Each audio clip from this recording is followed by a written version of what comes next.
Salut tout le monde, Eugène Rodrigue Bongo, fondateur de la startup EER Consulting, mais aussi promoteur des conférences Inspiration. C'est encore un réel plaisir pour moi de me retrouver pour partager avec vous aujourd'hui un des sujets qui a trait à notre actualité et qui nous pousse à grandir et à nous développer dans notre potentiel de chaque jour pour atteindre les objectifs qu'on s'est fixés. Parlant même de cette idée de pouvoir progresser pour atteindre les objectifs, l'une des questions qu'on a l'habitude de poser, c'est comment est-ce qu'on fait pour facilement atteindre les objectifs qu'on s'est posés?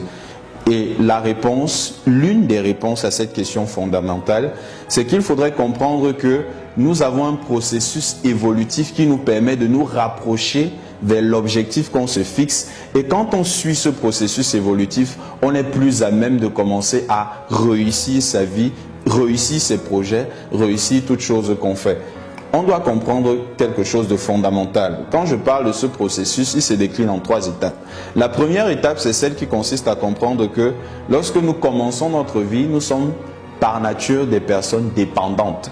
Ça veut dire que nous dépendons souvent de certaines personnes autour de nous, nous dépendons souvent de certains phénomènes, nous dépendons souvent de certaines occasions.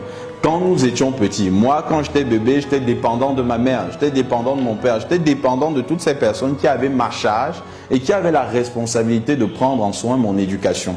J'étais donc dépendant de toutes ces personnes.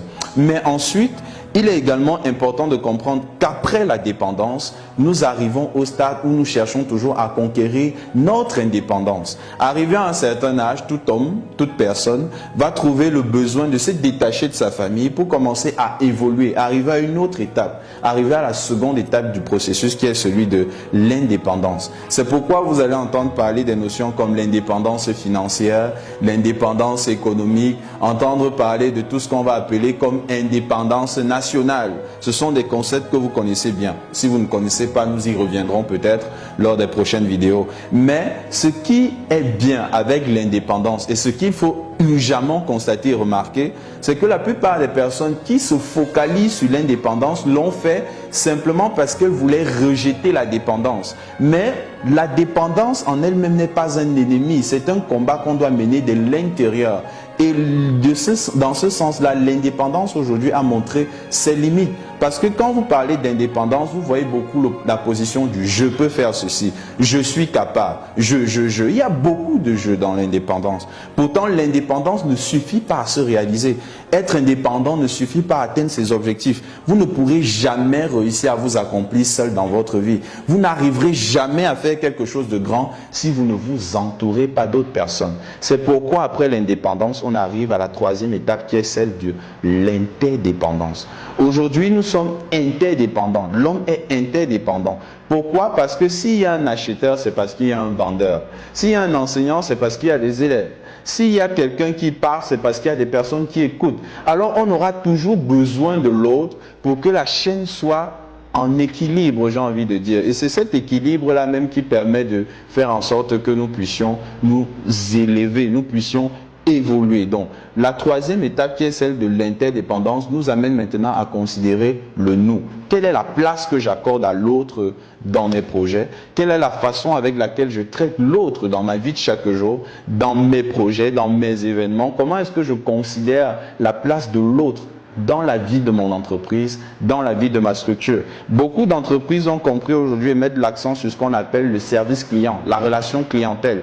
Pourquoi? Parce que si vous n'avez pas le souci de l'autre, vous savez que vous n'évoluez pas. Vous ne pouvez pas toujours devenir le centre du monde, ça devient du nombrilisme.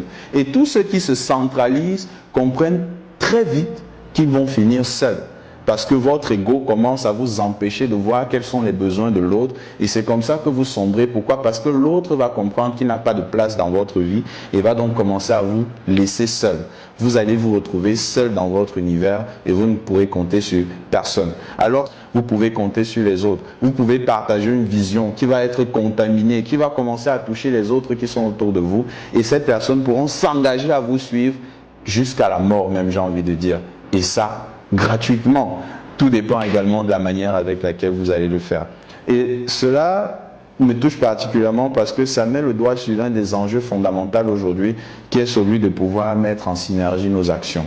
Nous ne pouvons pas évoluer seuls. Nous avons besoin de nous regrouper pour que l'action soit beaucoup plus efficace encore. C'est pourquoi il n'y a pas un jeune qui doit se considérer comme plus fort que l'autre. Non, il n'y a pas des super grands où il y aura des super grands. La clanisation ne nous apporte rien. Les idéaux doivent nous permettre de converger vers la même vision, celle d'une Afrique qui s'unit, celle d'une Afrique qui veut grandir, celle d'une Afrique qui se développe. Et pour arriver à construire ce gros pays qu'est l'Afrique, nous avons besoin de nous mettre tous ensemble. Évoluer, agir, aller tous dans le sens de cette interdépendance qui va nous permettre réellement de pouvoir atteindre tous les objectifs qu'on s'est fixés.